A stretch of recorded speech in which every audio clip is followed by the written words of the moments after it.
Hello বন্ধুরা, তোমরা কেমন আছো? আশা করি তোমরা ভালো আছো এবং সুস্থ আছো। আমি সুদর্শন ড্রিম মাই ট্রাভেল চ্যানেলের পক্ষ থেকে তোমাদের স্বাগত জানাই। আজ হচ্ছে 16ই মার্চ 2025। আমি এসেছি সাই বাবার মন্দিরে পুজো দিতে। এই হচ্ছে মন্দির। বন্ধুরা, তোমরা এই মন্দিরে আসবে কি করে? তোমরা এই মন্দিরে আসা খুবই সোজা। তোমরা যদি শিয়ালদা থেকে আসো, শিয়ালদা থেকে সোদপুরে স্টেশনে নামবে। স্টেশন থেকে অটো করে 5 মিনিট এই মন্দিরে আসতে। গির্জা মোড়, সামনেই গির্জা মোড়ে পাশে। কলকাতা থেকে যারা বাসে আসবে তারা ব্যারাকপুরগামী যে কোনো বাসে করে গির্জা মোড়ে আসবে। এই হচ্ছে গির্জা মোড়। এই গির্জা মোড়ের পাশেই মন্দিরটি অবস্থিত। এছাড়া বন্ধুরা, তোমরা যদি মেট্রো করে আসো তাহলে বরানগর মেট্রো স্টেশনে নামবে। ওখান থেকে তোমরা বাস, অটো এগুলি পেয়ে যাবে। তোমরা গির্জা মোড়ে না আসতে হবে। এই মন্দিরে একবার এসে ঘুরে যাও, খুব সুন্দর মন্দির, পরিষ্কার পরিচ্ছন্ন। আলা কত করে গো? 30, 51, 101, আপনি যেমন কিছু নিতে পারেন। এখন দিয়ে পুজো দেওয়া যাবে এখন? সকাল 6টা থেকে 12:30 অবধি পুজো হয়, বিকাল 3টে থেকে 7:15। বৃহস্পতিবার রবিবার সকাল 6টা থেকে রাত্রি 8:15 অবধি পুজো হয়, 9টায় বন্ধ হয়। দুদিন সারাদিন খোলা থাকে, বৃহস্পতিবার রবিবার। আর আরতি হয় কখন? আরতি সকাল 6টায় হয়, তারপরে দুপুরে 12টায় হয়, বিকালে 5:30টায় হয়, রাত্রে 7:30টায় হয়, বৃহস্পতিবার 8:30টায় হয়। বৃহস্পতিবার আজকে সন্ধ্যে 7:30 হবে। আজকে 8:30টায় হবে। আজকে রবিবার বৃহস্পতিবার দেরি করে হয় 8:30, আর বাকি দিন 7:30। আর মন্দির প্রতিদিনই খোলা থাকে না? মন্দির প্রতিদিন ডালা বললে 31 টাকা থেকে শুরু। 31 টাকা ডালা কোনটা আছে? লাড্ডু নাও, প্যারা নাও, গোলাপ আছে সাথে।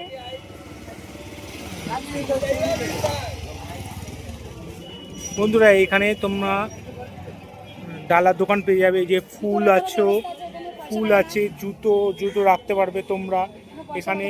তোমরা 31 টাকা, 51 টাকা, 31 টাকা, 51 টাকা, আর 31 টাকা, 51 টাকা, 100 টাকা, এরকম তোমরা বিভিন্ন দামের প্রসাদ নিয়ে বাবাকে পুজো দিতে পারো। লাড্ডু আছে, প্যারা আছে, ভুজিয়া আছে, বরফি লাড্ডু আছে, বেসন লাড্ডু আছে, শাহী লাড্ডু আছে। সব বিভিন্ন প্রসাদ পেয়ে যাবে তোমরা বাবার সব ফটো থেকে আরম্ভ করে মূর্তি, ছোট ছোট মূর্তি পাবে মন্দিরে। বাবার সব এই যে ফটো তোমরা বাড়িতে নিয়ে যেতে পারো। বাবার ফটো, এই বাবার মূর্তি।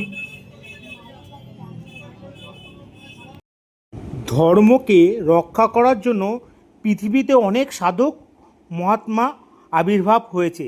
এদের মধ্যে একজন হচ্ছে শিরডির সাই বাবা।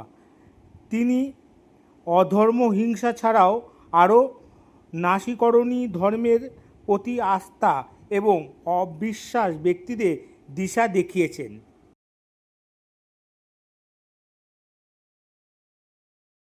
সাই বাবা একজন ছিল ভারতীয় ধর্মগুরু, যোগী ও ফকির।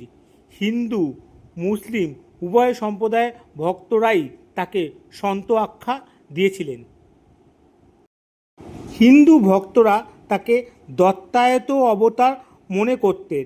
অনেক ভক্তদের কাছে তিনি ছিলেন সদ্গুরু, সুফি পীর বা কুতুব।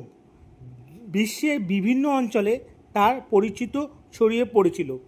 তার মধ্যে ভারতে তিনি সর্বাধিক শ্রদ্ধা অর্জন করেছিল। মন্দিরের মেন গেট, ঢোকার মুখটা এরম পাবে, দুই দিক দিয়ে ঢুকতে পারবে, ডান দিক বাঁ দিক। মিডিলে তোমার ফুলের গার্ডেন আছে। এই যে ফুলের গার্ডেন দেখো কি সুন্দর লাগছে। এখান দিয়ে বাবাকে দেখা যাচ্ছে, সাই বাবা। বাইরে এরম দোকান, ডালার দোকান তোমরা দেখতে পাবে। ডান দিকে ডালার দোকান, বাঁ দিকে ডালার দোকান আছে। দাদা তোমার একটু ডালার দোকানগুলিকে দেখাচ্ছি। এই যে ডালার দোকান কখন খুলে কখন বন্ধ হয় এই যে সব বোর্ডে টানানো আছে, একবার দেখে নাও। মর্নিং সকাল 6টার সময় খুললে আবার 12:30টায় বন্ধ হয়, ইভিনিং 3টের সময় খুলে আবার 8টায় বন্ধ হয়। মন্দিরে সকাল 6টার সময় আরতি হয়, আবার 12টার সময় হয়, আবার বিকেল 5:30টার সময় হয়, আবার সন্ধ্যে 7:30টার সময় হয়।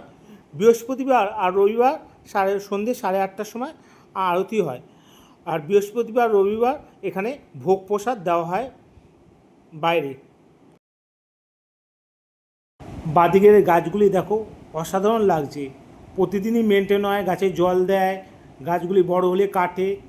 এই যে দেখছো কি সুন্দর লাগছে গাছগুলি, প্রত্যেকটা গাছ এরম সুন্দরভাবে কাটানো আছে। এছাড়াও মন্দিরটি দেখো লাইট জ্বলে গেছে, অসাধারণ লাগছে। সন্ধেবেলা এই লাইট জ্বলে যাওয়ার পর মন্দিরটি আরও বেশি আকর্ষণীয় লাগে। বন্ধুরা দেখো মন্দিরটি কত সুন্দর লাগছে।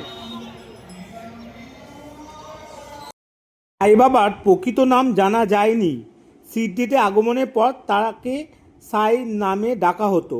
তার জন্ম বা জন্মস্থান সংক্রান্ত কোনো তথ্যই জানা যায়নি। সাই বাবা তার পূর্বাশ্রমের কথা জানায়নি কাউকে। সাই শব্দটির অর্থ সাংস্কৃতিক ভাষায় উচ্চারিত হয়।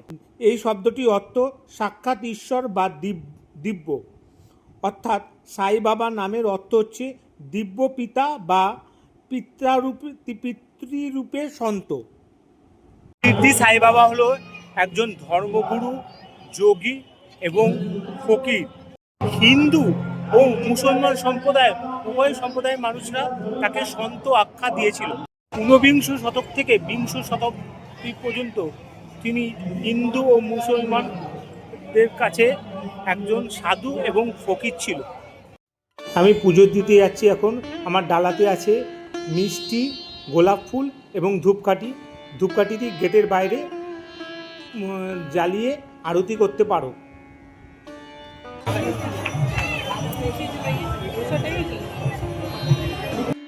এই দিকটা গেলে দেখতে পারবে সাই বাবার বিভিন্ন ফটো এবং তার জীবনী সম্বন্ধে এই ফটোতে তুলে ধরেছে। এই যে দেখছো তোমরা, প্রত্যেকটা ফটোতে এরকম তার জীবনী সম্বন্ধে সমস্ত কিছু তুলে ধরেছে। পরপর আছে ফটো, অসাধারণ লাগছে জায়গাটা।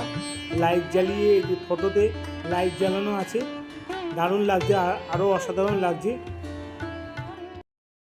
মেন গর্ভ গিয়ে দেখতে পারবে সাই বাবা সোনার সিংহাসনের উপর বসে আছে এবং সামনেই তার পাদুকা রাখা আছে। এই যে এখানে ফুল মালা দিয়ে সবাই পুজো দিচ্ছে এবং মাথা ঠেকিয়ে সাই বাবাকে দর্শন করছে, অসাধারণ লাগছে। এখানে মূর্তি, সাই বাবার মূর্তি এবং পদচিহ্ন।